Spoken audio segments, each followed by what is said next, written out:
Hello students, good morning to all of you. This is Sachin Gautam and I am your chemistry lecturer.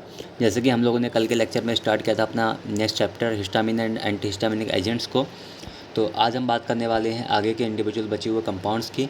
तो हमने histamine cover कर लिया था। अब हमारा जो सेकंड कंपाउंड है आज का, that is promethazine.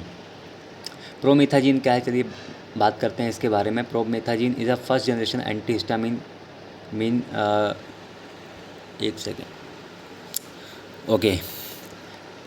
Promethazine is a first generation antihistamine which belongs to the phenothiazine class. It is mainly used as an antiemetic for treating nausea and vomiting and for preventing motion sickness.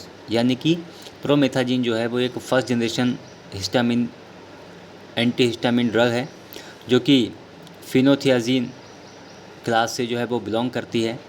और इसका जो है मुख्य रूप से जो use है वो क्या है, जैसे कि उल्टी वगैरह, वोमिटिंग वगैरह, नौजिया वगैरह, मतली जिसको बोलते हैं, जब वो प्रॉब्लम होती है तो उस कंडीशन में उसके ट्रीटमेंट के लिए इसका यूज़ जो है वो किया जाता है। ठीक है।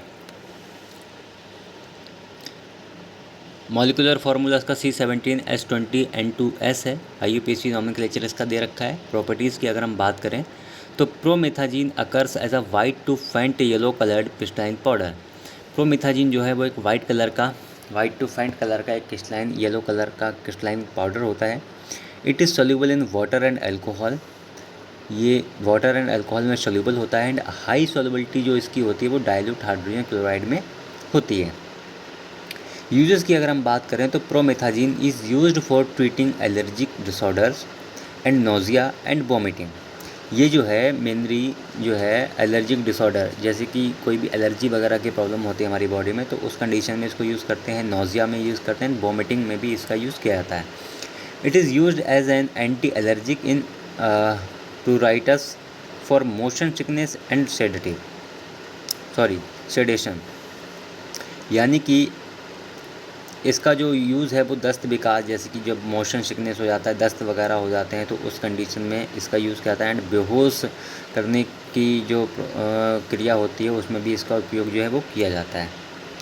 स्टेबिलिटी एंड स्टोरेज कंडीशन की बात करें तो वही मैं आपको यहाँ पर बोलूँगा कि यहाँ पर सिंपल सा कॉमन सा अपना जो है एक जो स्टेबिलिटी एंड स्टोरेज कंडीशन का है उसी को आप यहाँ पर लिखिए।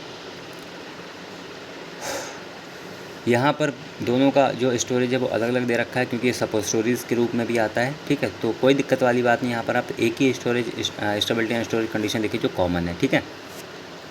इसके टाइप्स ऑफ फॉर्मेशन की बात करें तो सपोजिटरीज़ के रूप में आता है, सपोजिटरीज़ टैबलेट के रूप में, सपोजिटरीज़ के रूप में, टैबलेट के रूप में, सोल्यूशन के रूप में, इंजेक्शन एंड सिरप के रूप में ये आता है। ब्रांड नेम की अगर हम बात करें तो ये फेनेरगन, प्रोमेथेगन, एबोमिन एंड जो है रैमसेड, इन नाम से ये मार्केट में आता है।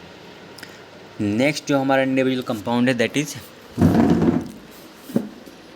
साइप्रोहेप्टेडिन। तो साइप्रोहेप्टेडिन क्या है? Cyproheptadine is a first generation antihistamine. ये भी हमारा फर्स्ट जनरेशन एंटीहिस्टामिन है which is used as an appetite stimulant and for treating allergic rhinitis and urticaria. यानी कि जो हमारा राइनाइटिस, जैसे कि यहाँ पे बताया गया है, जब हमारा जो नेज़ल कैविटी में कोई दिक्कत होती है, कोई भी प्रॉब्लम होती है, कोई भी एलर्जी होती है, तो उस कंडीशन में जो है इसका यूज़ किया जाता है। मॉलिकुलर फार्मूला की अगर हम बात करें तो C21H21N है। नॉमेनक्लेचर इसका दे रखा है IUPAC। इसको आप कर लीजिएगा। प्रॉपर्टीज़ की अगर हम बात करें तो cyproheptadine occurs as a yellowish white powder which is faintly soluble in water and alcohol. यानी कि जो साइप्रोहेप्टेडिन होता है वो हमारा येलोइश टू वाइट कलर का पाउडर होता है, जो कि वाटर एंड एल्कोहल में फेंटली सोल्यूबल होता है। फेंटली मतलब कम सोल्यूबल होता है। ठीक है। यूजेस की अगर हम बात करें तो cyproheptadine is use for treating perennial and seasonal allergic rhinitis.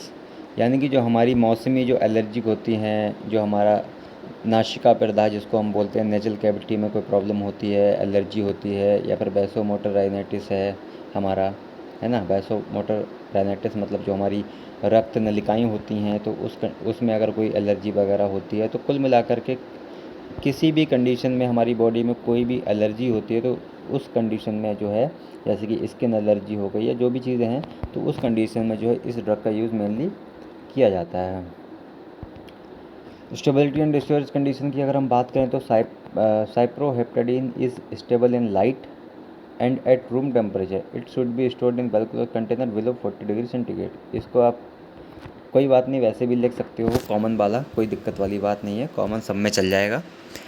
Types of pharmaceutical formation की बात करें तो ये टैबलेट के फॉर्म में आता है, सिरप के फॉर्म में आता है। ब्रांड नेम की अगर हम बात करें तो एपी प्लस हो गया, एपीटप हो गया, एपीटोप हो गया, बायोहिप्ट हो गया, सिप्लाक्टिन हो गया एंड सिप्रोहेप्टेडिना हो गया, ठीक है। तो इन नाम से ये मार्केट में आता है। नेक्स्ट जो हमारा कंपाउंड है दैट इज़ मेपेरामीन। मेपायरामीन क्या है? ये मेपायरामीन या फिर इसको हम जो है पायरिलामीन भी बोलते हैं। Is a first generation antihistamine. ये भी फर्स्ट जनरेशन की ड्रग है। Which acts on H1 receptor, जो कि H1 रिसेप्टर पर जा कर के अपना इफ़ेक्ट शो करती है हमारी बॉडी में। तो मेपायरामीन का स्ट्रक्चर यहाँ पे दे रखा है, आप इसको ड्रॉ कर लीजिएगा। मॉलिक्यूलर फार्मूला इसका C17H22N3O है। IUPAC नोमेनक्लेचर इसका दे रखा है। प्रॉपर्टीज़ की अगर हम बात करें तो mepyramine occurs as a viscous brown oily liquid that is soluble in chloroform and insoluble in water. Clear है?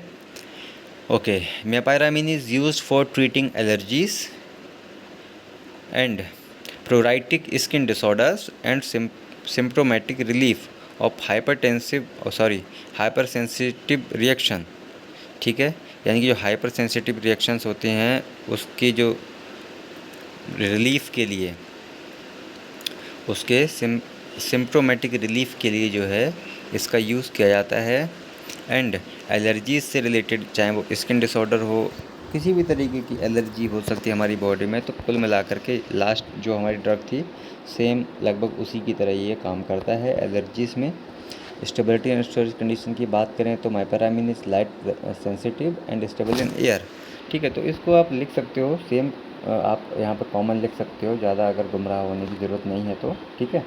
टाइप्स ऑफ फार्मास्यूटिकल फॉर्मुलेशन की बात करें तो सस्पेंशन के रूप में, सिरप के रूप में, टैबलेट के रूप में इसकी जो फॉर्मुलेशन है वो आती है। ब्रांड नेम की बात करें किन नाम से आता है? एल्डेक्स डी नाम से आता है, बुस्कपिना नाम से आता है, A10 नाम से आता है, 12X सस्पेंशन के नाम से आता है एंड डिकॉन्सल CT के नाम से भी इसकी प्रिपरेशन मार्केट में आती है। So that's all about today's 3 individual drugs.